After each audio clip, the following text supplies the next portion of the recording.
আপনারা যদি রাজনীতিতে আগ্রহী হন তাহলে আপনাদের কাছে একটা বিনীত অনুরোধ, বাম জামানাকে কুলসিত করার আগে আপনাদের কাছে একটা অনুরোধ, বামেদের 34 বছরের ইতিহাসটা আগে জানুন, তারপরে নয় কুলসিত করবেন। যদি আপনারা নাই জানেন বামেরা 34 বছরে কি করে গেছে বাংলার জন্যে, তাহলে আপনারা কি করে অপপ্রচার করতে পারেন? আগে জানুন, তারপর তো অপপ্রচার করবেন। বন্ধুরা, বামেরা 34 বছরে বাংলার মানুষের জন্য কি করেছে এই বিষয়ে আজকে কথা বলবো। আমি সুখেন ঘোষ, আপনারা দেখছেন আজকের রাজনীতি। আপনাদের কাছে একটা অনুরোধ, চ্যানেলটি সাবস্ক্রাইব করবেন, আমাদের পাশে থাকবেন। বন্ধুরা, 34 বছরে বাংলার মানুষকে বামেরা কি দিয়েছে, আজকের ভিডিওটা দেখার পরে আপনার যদি বিবেক থাকে অবশ্যই আপনার বিবেক আপনাকে ভাবতে বাধ্য করবে।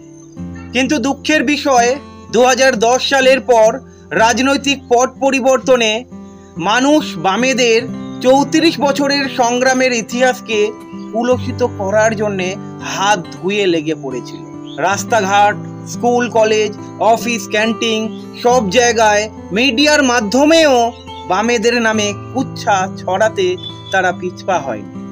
চলুন আলোচনা করা যাক 34 বছরে বামেরা আপনার জন্যে কি করে গিয়েছিল। 1977 সালে যখন বামেরা ক্ষমতায় আসে তখন বাংলার অবস্থা খুবই করুণ ছিল। আপনার কল্পনা শক্তিকেও হার মানাবে।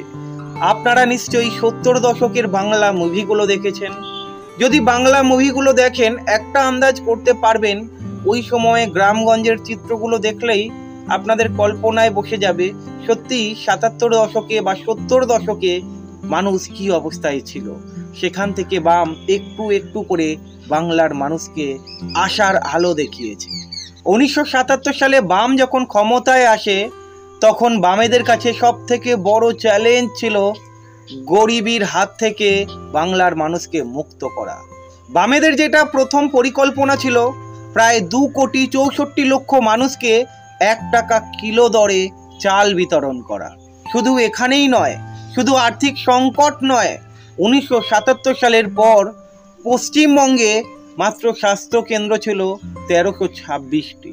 ফলে বাম সরকারের কাছে এটা ছিল আরেকটা বড় চ্যালেঞ্জ। বহু মানুষ বিনা চিকিৎসায় মারা যেত। কিলোমিটারের পর কিলোমিটার পায়ে হেঁটে স্বাস্থ্য কেন্দ্রে আসতে হতো। 2010 সাল পর্যন্ত যার রিপোর্ট আমাদের কাছে রয়েছে, বাম জামানায় প্রায় 12,000-এর বেশি স্বাস্থ্য কেন্দ্র তৈরি হয়েছে। যেখানে 77 সালে ছিল 1326টা, সেখান থেকে 12,000-এর বেশি স্বাস্থ্য কেন্দ্র। বুঝতে পাচ্ছেন, এখানে কিন্তু বাংলার সাধারণ মানুষের অনেক বড় সুবিধা হয়েছিল। 1977 সালে রাজ্যে বিদ্যুৎ উৎপাদনের পরিমাণ ছিল মাত্র 1615 মেগাওয়াট, মানে রাজ্যে 80% গ্রামে বিদ্যুৎ ছিল না। ফলে বামেদের কাছে আরেকটি বড় চ্যালেঞ্জ এসে পড়ল। এত বড় রাজ্যে সব জায়গায় বিদ্যুৎ পৌঁছে দেওয়া সহজ কাজ ছিল না। 1911 সাল পর্যন্ত যার রিপোর্ট রয়েছে, বাম জামানায় 11,300 মেগাওয়াট বিদ্যুৎ উৎপাদন হয়েছে। বামেরা কোথায় 1326 মেগাওয়াট থেকে 11,300 মেগাওয়াটে নিয়ে গিয়েছে, একবার বিচার করবেন। আজকের বাংলাতে যে কটি বিদ্যুৎ কেন্দ্র দেখছেন, সব কটি বিদ্যুৎ কেন্দ্র বাম জামানায় তৈরি হয়েছিল। 1977 সালে সেচ জমি ছিল মাত্র 32%, সেখানে বাম জামানায় সেটা পৌঁছে গিয়েছিল 73%-তে।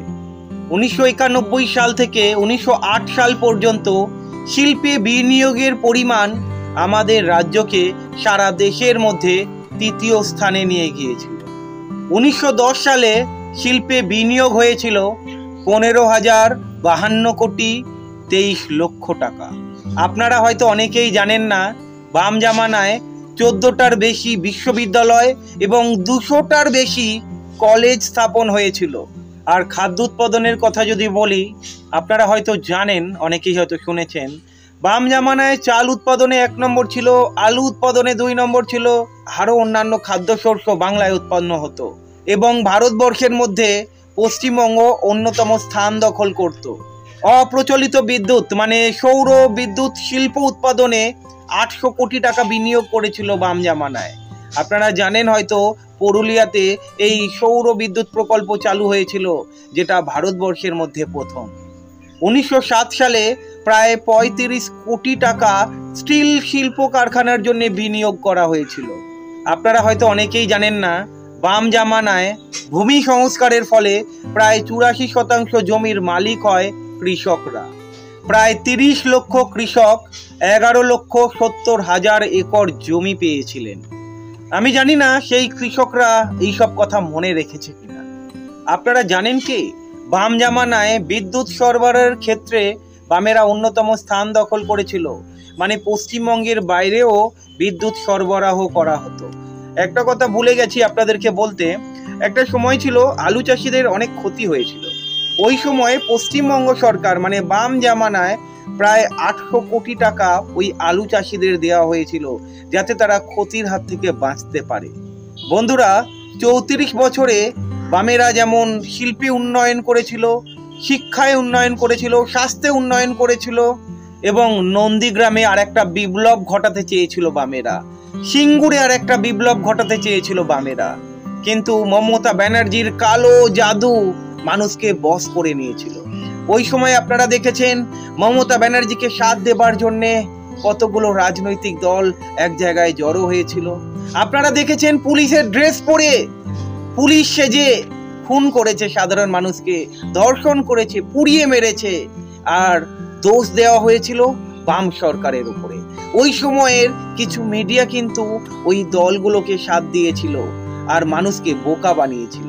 এখন মানুষ বুঝতে পারছে, কিন্তু সময় চলে গিয়েছে। আজকে 2024, 2011তে বামেরা ক্ষমতা থেকে সরে যায়। মমতা ব্যানার্জির কালো জাদু বলতে পারেন মানুষকে বশ করে রেখেছিল। সিঙ্গুর আন্দোলন মনে আছে নিশ্চয়ই, ইতিহাসের খাতায় লেখা রয়েছে। এখন হয়তো আপনারা ইতিহাস বইয়ে শিক্ষামন্ত্রীর ছবি দেখছেন, সেই শিক্ষামন্ত্রী এখন জেলে রয়েছে। একবার ভাববেন না?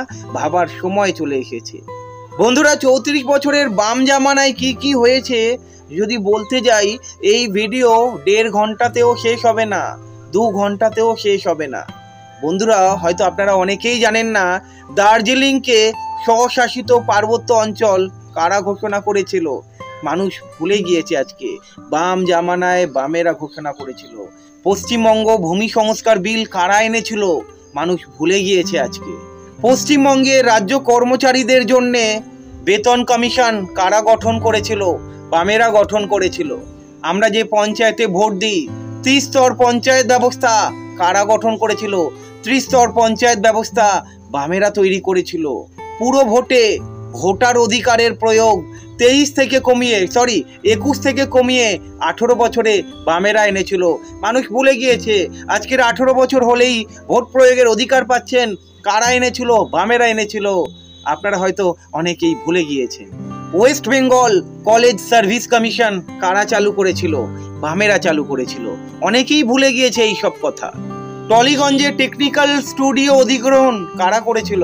বামেরা করেছিল। এইসব কথা কেউ মনে রাখেনি। Subhash Chandra Bose institution for Asian studies কারা গঠন করেছিল? কারা প্রতিষ্ঠা করেছিল? মানুষ মনে রাখেনি। ট্রেড ইউনিয়নের অধিকার কারা অনুমোদন করেছিল? মানুষ কি ভুলে গিয়েছে এইসব কথা?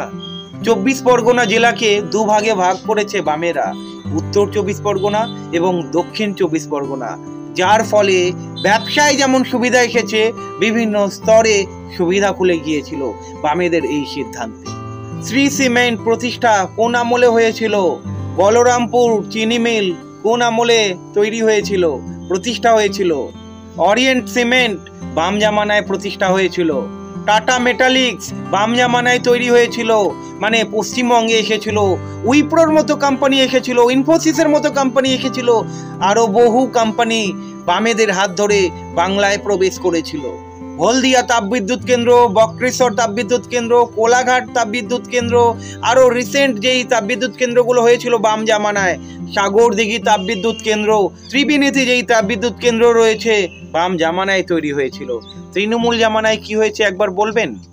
চুরি, জোচ্চুরি, চপ শিল্প এইসবই দেখে গিয়েছেন। আপনারা হয়তো অনেকেই জানেন না যে এইসব ব্রিজগুলো পশ্চিমবঙ্গে দেখতে পাচ্ছেন আজকে গঙ্গার ওপর দিয়ে গিয়েছে, নদীর ওপর দিয়ে গিয়েছে, বিভিন্ন জায়গায় বাম জামানায় সেই সব ব্রিজগুলো তৈরি হয়েছে। চলুন আজকে আর বেশি কথা বলবো না। বাম জামানার ইতিহাস নিয়ে যদি বলতে যাই, আজকে বাংলায় যা যা দেখছেন পুরোটাই বাম জামানার দান। তাই আপনাদেরকে বলবো, বাম জামানাকে কুলসিত করার আগে বাম জামানার ইতিহাসটা জানা অত্যন্ত দরকার। ভালো থাকবেন।